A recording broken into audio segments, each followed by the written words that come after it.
Creating your very own video game for the first time sounds pretty cool, right?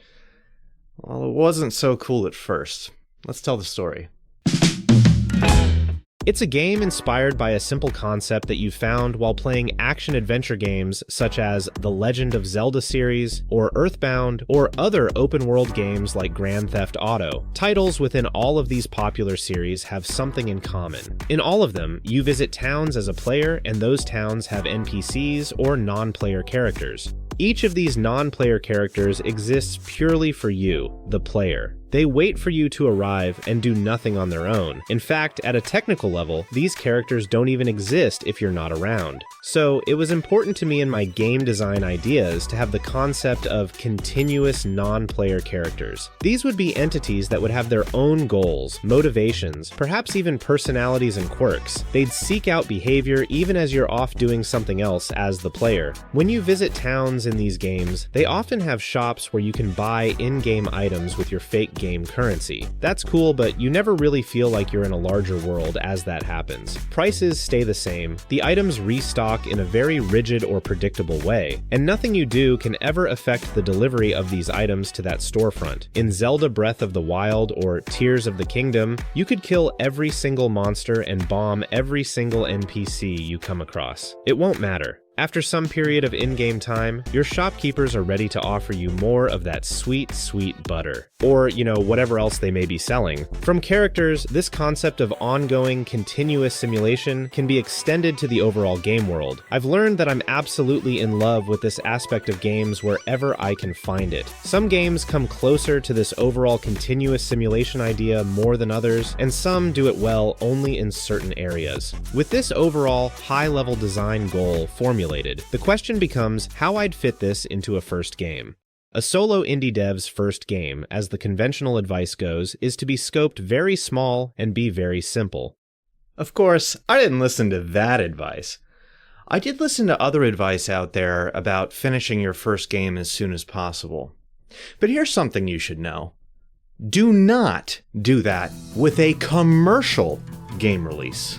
A commercial game release needs to be the most polished, amazing, beautiful product possible within your total available timeline and budget. If you're an indie developer who is making a game in their spare time, and who otherwise has a full-time job in technology, making a decent salary to pay the bills and keep your development operation running, then you really don't have a clear time limit. Arbitrarily, obsessed with taking the advice for new solo indie game devs super literally, I decided I should make a game in my part-time hours within 3 months and ship it. That's what the 2019 release of Kalling Kingdom was. It was a super rapidly developed, somewhat buggy, very feature-incomplete game that had hints of good ideas in it, but with almost nothing well executed. The couple reviews I managed to get the game on Steam were not favorable. These reviewers' words, while harsh to read as someone with aspiring game development dreams, are actually rather constructive and kind considering the circumstances of their purchase. I responded to both of them and told them that they could quickly seek a refund or otherwise return to the game at a later date after I've made improvements. In addition to those couple Steam reviews, a couple other people played the game in its initial release state, and their feedback wasn't much more positive. Of course, when you have friends and family play the game, usually that feedback is gently provided, sometimes sugar-coated, so as to avoid hurting your feelings.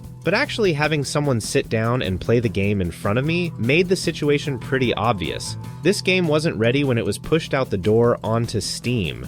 And there's the first lesson. You don't just quickly ship something when you're new for the sake of shipping. The thought behind that conventional wisdom is that if you don't ship, you'll just endlessly tweak something to the bitter endless infinity, never actually shipping a game. And it's true, shipping a game is an important skill. If you're prototyping the early part of an experience without a clearly defined goal or endpoint, you really don't have a game at all. You just kind of have, to put it generously, an interactive experience of some kind.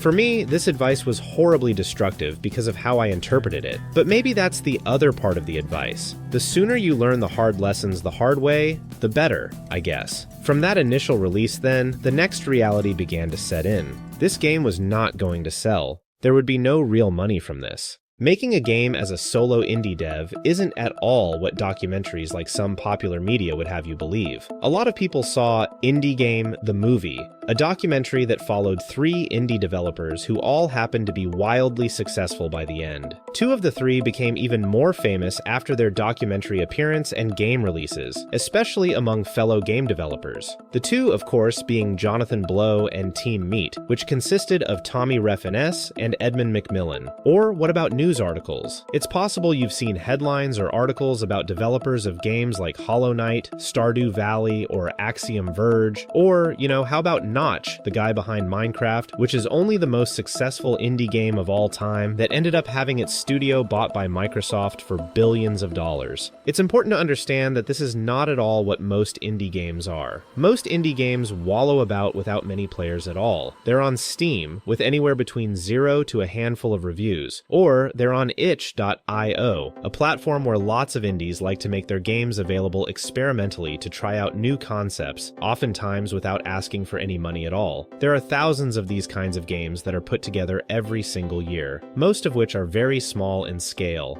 That means that, factually speaking, most indie games are games that you've never played and never heard of. Curiously, there's still some small chance of major success with smaller scoped indie titles, even as the odds are against them. It's a statistical fact that 1 in every so many hundreds to thousands of indie games will be a roaring success in the commercial marketplace. It should be understood, though, that when you're a solo indie game developer, you should never ever assume you're the exception to the statistical rule. Statistically, your game will make $0, or indeed will likely make negative income, only costing you money when considering all of the development costs that go into making a game. The chief cost among all is probably your time. You can probably get a job somewhere emptying trash cans and cleaning toilets, or flipping burgers, and still expect to make more of an income off that than selling your first game. All that being said and considered, I don't go into games in order to expect making a lot of money. As a result, as a company, I've worked with a handful of other folks over the past 6 years, producing online courses in order to generate income for the company as a corporate entity. With that bit of income from the courses, I've put together this first game.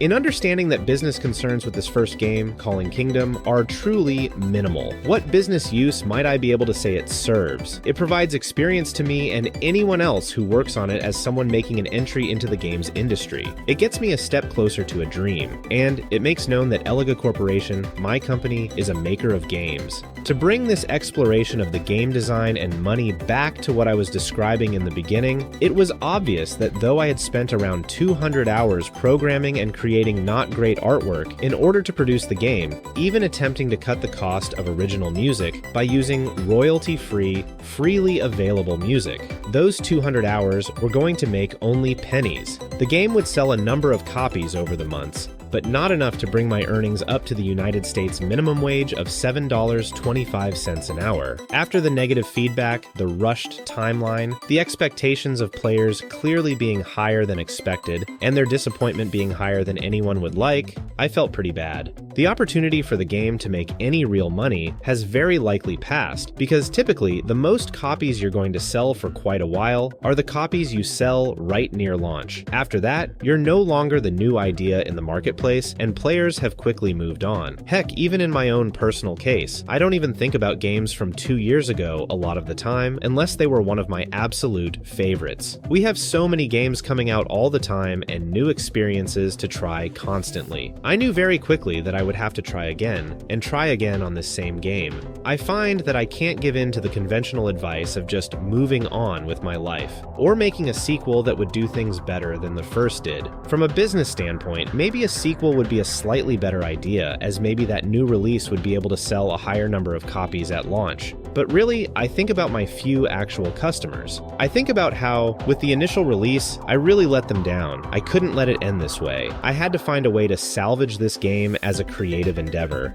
From that point of knowing I wouldn't let this go, I began work on redoing the user interface first. To complete a user interface graphics overhaul, I enlisted the help of IndieJacob, a professional graphic designer, YouTuber, and legendary gamer. We came up with a design that was inspired by popular strategy and simulation simulation games of the 1990s like Roller Coaster Tycoon, while also trying to minimize the clunkiness and non-dynamism of real-time strategy game interfaces from that era like Age of Empires 2 or Total Annihilation. The result from the original game was this: an obliteration of my programmer art, and some real thought and consideration behind the introduction of clearly rendered fonts, intuitive icons, and a cohesive aesthetic, as opposed to the jagged edges of improvised vector art. I also went to work on making tweaks to the gameplay, fixing bugs, and forming plans to expand on the game's existing systems. Through playtesting and additional feedback, I had lengthy discussions with folks I knew about what the game was missing.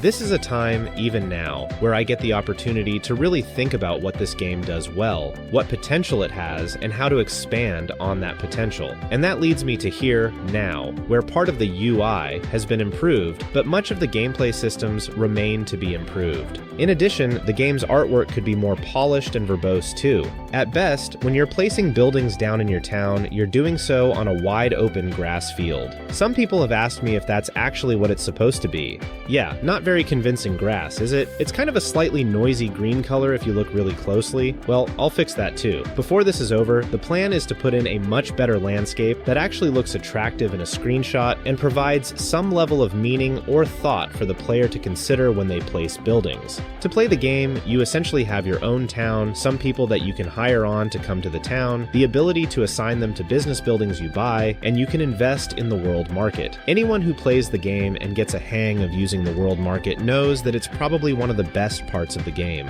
My plan then is to expand on the market concept and make this notion of investing and managing market cycles a major part of the gameplay, as well as providing more insight and information presented to the player regarding the details of the deeper underlying simulation. Business buildings should produce items, and those items ought to be able to be bought and sold. By having business be able to produce items, and then have those items actually feed into a world simulation where you're trading with other towns, making trade deals with them, or engaging in something resembling a diplomacy system or something similar, these all take what the game began to do well and start growing upon that foundation.